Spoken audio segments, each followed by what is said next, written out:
Pap! Okay na, sir. Lumayo ka nga! Bakit Lumayo ka sa sabi sa kotse ko, Alis! Bakit Lumayo po, sir? ka! Ano pong problema? Hoy, hindi ko kailangan ng tulong mo. Marunong ako mag-park at saka marunong ako mag-drive. Sir, nakasanayan na po namin tong trabaho na to. Kapag may kotse pong pumaparada, inaalalayan namin po. Nakasanayan nyo. Opo. Mga patay gutom kayo. Paniasa kayo sa mga nagdadrive dito ng kotse. Kahit hindi naman namin kailangan ng tulong nyo, ha? Panay ka ganun ng ganun. Marunong kami mag-drive. Hindi namin kailangan ng tulong ng mga katulad mong mahampas lupa. Sir, kung hindi nyo kailangan ng tulong namin, at least nakatulong din po kayo pangkabuhayan namin araw-araw. Hoy, tanga-tanga ka. Alam mo yung sa ginagawa mo, pag nasagasaan ka pa namin, magpapa-hospital pa kami.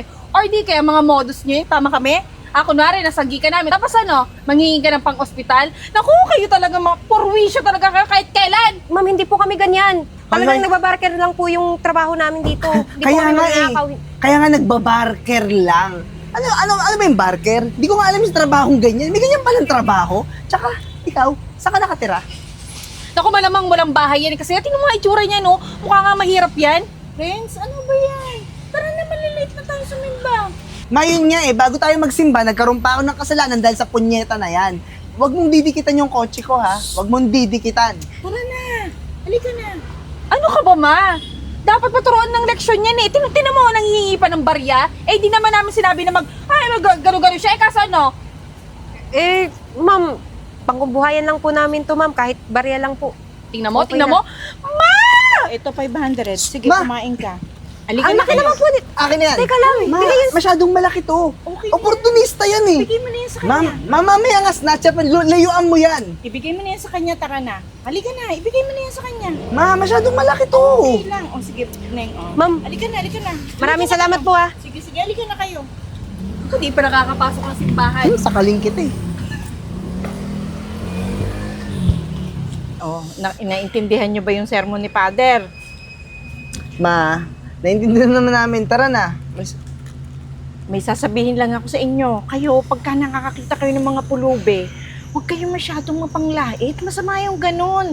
Alam mo, nung kinuha ko kayo sa ampunan, talagang pinilit kong maging magulang nyo. Kasi naaawa ko kung pwede lang ampunin ko lahat ng batang yan. Ma, ang sabi ni Father, tumulong tayo sa mga nangangailangan. Yung mga pulube, mga oportunista yan. Hindi yan nangangailangan. At saka di mo nga alam kung anong ginagawa niyang paggabi. Baka nga mga magnanakaw pa yan o kaya gumagamit ng pinagbabawal na gamot. Di ba, Kat? Tama, alam mo yung mga pulubi na yan, katulad ng babae na yung kanina, mga abusado yan.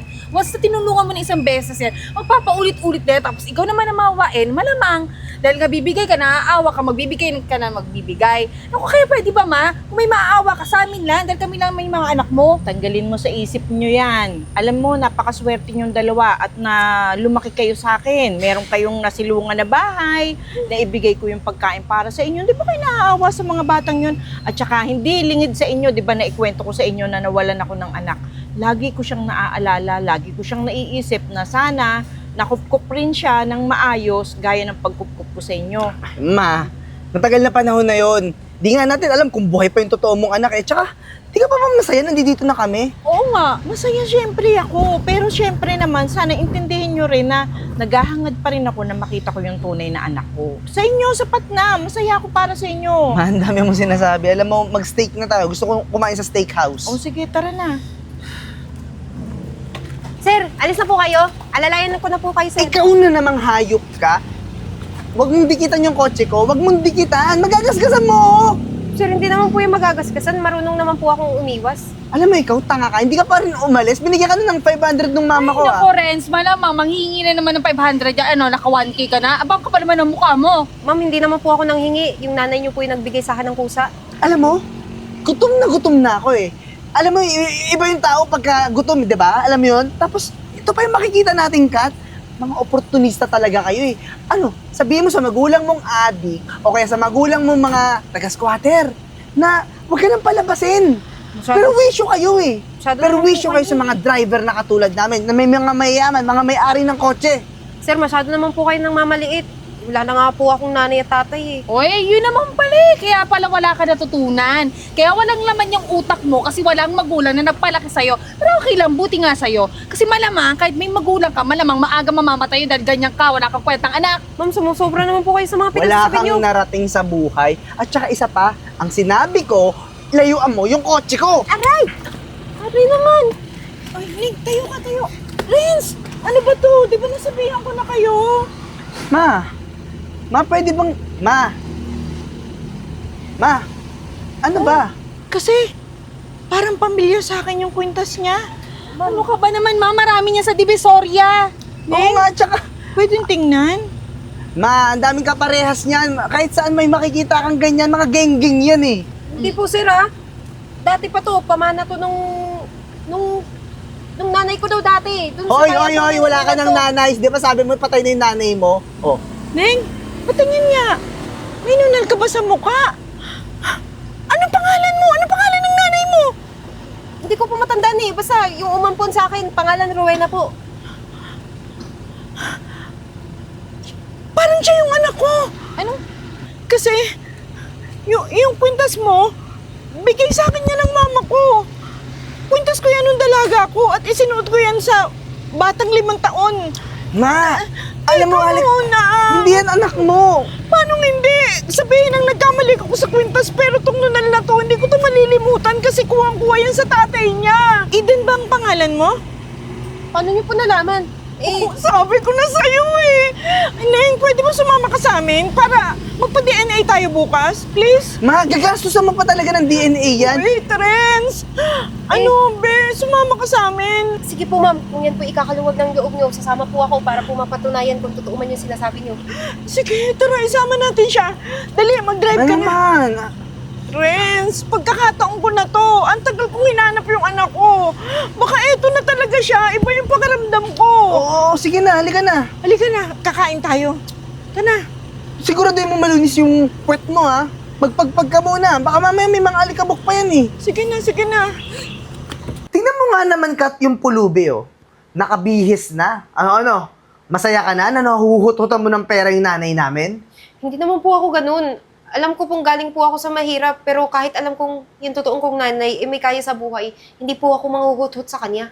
Sus, kunwari ka pa. Aminin mo na lang na masarap naman na talaga naging buhay mo ngayon. Sa bagay, dati ka nga naman nakahiga sa karton, ngayon nasa kama ka na, di ba? Tsaka alam mo, ginawa mo siguro lahat yung tinitiktikan mo yung nanay namin, no? Alam mo, hindi ako naniniwala na tunay ka na anak, eh. Feeling ko, hindi totoo yung DNA result. Ano? Dinaya mo yun, no? Kinausap mo yung doktor? O kaya yung resulta, dinoktor mo. Ikaw mismo, galing sa rekto, nagpagawa ka lang ng resulta. Hindi ko po yung kayang gawin. Isa pa wala po akong pera para mangdaya.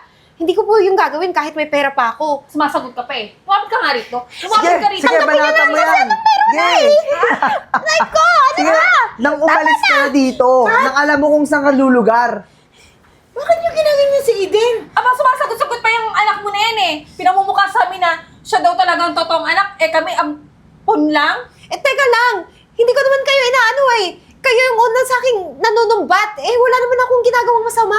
Ma, alam mo bang sinaktan niya si Kat? Sinampal niya. Sakit nga eh. Sinampal niya si Kat. Nakita ko. Hindi po yung totoo.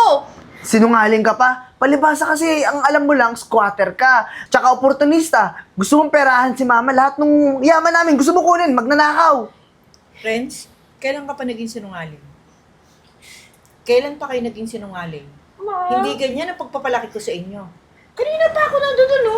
Tinitingnan ko kaya kita ko lahat ng pangyayari. Tsaka kung hindi nyo naman ako tanggap dito, kaya ko naman mamuhay na mag-isa. Hindi ko naman ginusto din na bumalik dito eh. Pero, kung yung nanay ko magdidesisyon, susundin ko siya. Siyempre, may respeto ako sa kanya. Hindi pwedeng mangyari yun, anak. Ang tagal kitang hinanap. Alam mong lumabas na yung result ng DNA. At alam mo na anak kita. Ikaw yung hinahanap kong anak. At sa inyong dalawa, sobra akong na-disappoint sa ginagawa niyo sa anak ko. Hindi pa ba kayo nagpasalamat na kayo? Trinato kong anak, pinalaki ko kayo, maswerte pa nga kayo sa kanya eh. Kasi lahat ng bagay na ibigay ko sa inyo. Samantalang siya, tumanda siya ng ganyan na hindi niya ako naramdaman yung pagmamahal at pag-iintindi ko sa kanya. Alam niyo, pag ganyan kayo ng ganyan, mas maigi pa, total malalaki na kayo. Umalis na kayo sa poder ko.